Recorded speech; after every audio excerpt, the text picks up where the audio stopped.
Hello! As over 11,000 of you have watched my recent 50,000 mile update video on our wonderful 2019 BMW i3, I think I mentioned there was a couple of things that would probably need a little bit of money spent on it. So here's another update video, a couple of thousand miles later, and a few £100 later. Luckily, this thing is ridiculously cheap to run. Like really cheap. Like if you're watching this as someone who currently drives around a petrol car, this is going to blow your mind. I'm fortunate enough to have a home charger, even though this is ancient as well. This is 2018 Tesla home charger, but still works fine. It cost me £3.30 to fill the i3. £3.30. In winter, that still gets me over 120 miles. In summer, for me personally, it's getting about 150. But bear in mind, this doesn't really do long journeys. This does a lot of short journeys. This is our errands car. This is take the girls to dance, take the girls to football matches. It's a lot of short journeys, so it's not very efficient. I've heard of people get nearly 200 miles. So £3.30 on Octopus Energy gets you nearly 200 miles. Like, if you're watching this as an EV owner, you're going, yep, I know it, Andy. I know it. That's why I love EVs. If you are watching this as a petrol owner, you need to change. And yeah, Octopus Energy, superb. 50 quid of free energy in the description. So the main expense I had was about £280 on brakes.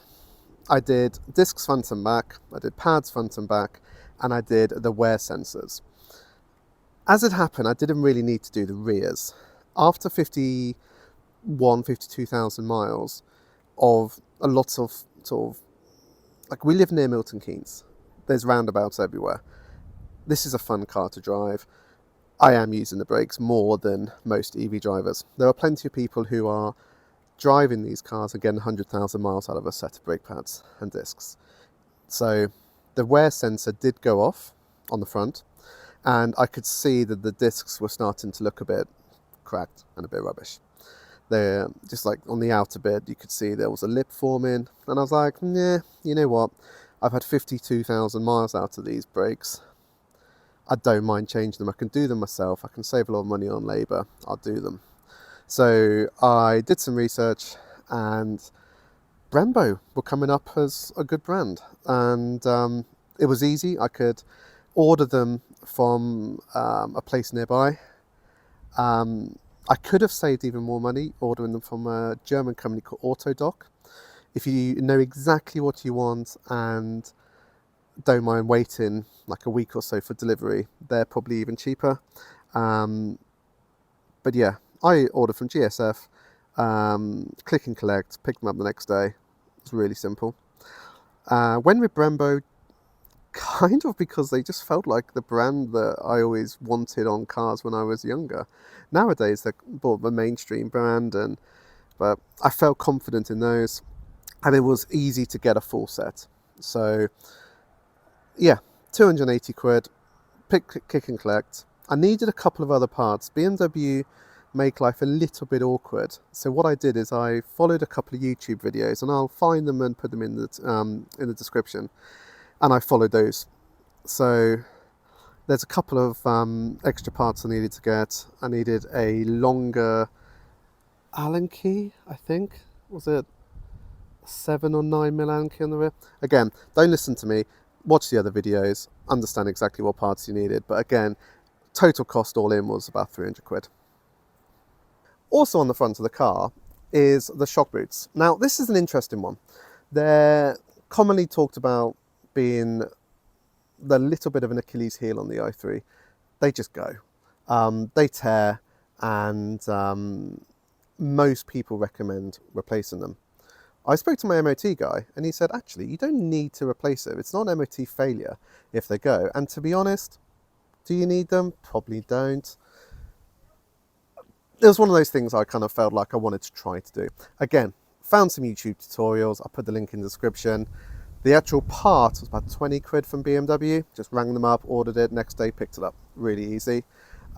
Needed some shock compressing clamps. So It was about 100 quid in various different bits and pieces to do the job, but it was fine. I was a bit nervous about doing it, and I would not recommend messing around with suspension unless you know what you're doing, or at least very confident. So do your research, understand, and if you're at all worried, go to Wisely, get them to come out. They'll do it on your driveway, and I don't think it's that expensive. I don't want to quote a price in case I'm wrong, but drop them an email. They'll come out and do it because they've got a new sort of service where they just come and do it on your driveway or at office. So easy. So yeah, satisfying job to do. It looks a lot better, and I feel that if we do sell this car on, it's got fresh tyres, fresh brakes, fresh shock boots, all the sort of things that you'd want to make sure are nice and fresh. So what's next? I've got a couple of little cosmetic issues which I'm pretty certain I covered in the 50,000 mile review. It's not really something that's going to happen to everyone. You just get unlucky. This bit down here, I don't know if you can see just there, broke. It's quite a cheap part, and I actually watched a video on the Wisely channel about how to remove the front bumper, and it's not that hard. I just need a free weekend, and I just don't have any time at the moment.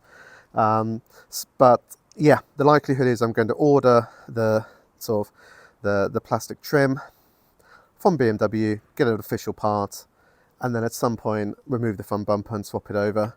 Also, this light, I think it's this one, sometimes it's a little bit loose, so again, I'll have a little rummage behind the scenes under there and find out what's going on. The other issue is aircon still not working. I have had my MOT guy have a look at it. There seems to be, and correct me if I'm wrong in the comments, the big problem with the i3 aircon is if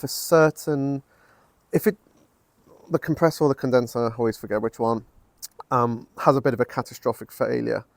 What can happen is particles can then be sort of taken down the piping, and it's used to cool the battery, so it can be very expensive if it goes wrong. My MOT guy's, who's sort of a general mechanic, he's pretty certain that's not the problem. He thinks there's just a minor leak somewhere in the pipework. We're going to get it up on the ramp soon. It's not something I can really do at home. I did buy a UV torch and start shining it around. I remember picking a bit of debris out of the grill at the front. I always can forget if it's condenser or compressor, so you can laugh at me. Condenser makes more sense. But yeah, just sort of behind where I'm sat, I did pull out a bit of road debris out of there, so I do wonder if it's just a tiny little leak on there and that's taking the pressure out of the system. Again, that's the kind of thing that I don't feel comfortable doing DIY. I'm going to let the experts do it. So he said as soon as he's quieter, we'll get it booked in, and he'll let me go along and have a look with the UV torch as well and try to understand what's gone wrong. He's pretty certain that it's not the catastrophic failure that people talk about online. They say it's a noisy clicking sound. I haven't got that. It's silent. It just doesn't pump out very much cold air in this hot weather we've been having. So yeah, but yeah, it's still such a good car. I feel like I'd love to change it for like a Taycan, especially now my daughters are coming up for teenage years and they're getting a little bit taller. The suicide doors on the i3 are brilliant, but it makes it a little bit harder to get in and out of the back. But even they can, if they're behind the passenger seat, there's no one in the passenger seat, as long as I can reach over and open the passenger door, they can get the hatch of the lever of the back door and they can get out fine. It's not really a problem. And this thing's worth maybe 8 grand, 9 grand now.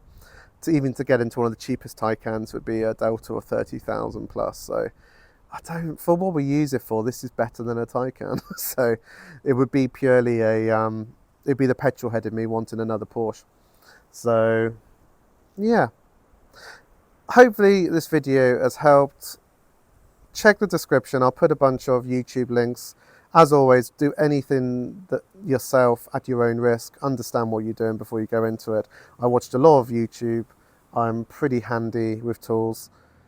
I felt confident, but if you're at all worried, go to Wisely or go to your local Hevra EV specialist and get them to do the work. Join Octopus Energy if you're not already on them. They are brilliant, and all their EV tariffs are just the best you can get on the market. And then you'll be enjoying ridiculously cheap motoring like I am with this. Hopefully this video has been helpful. See you on another video soon. Bye.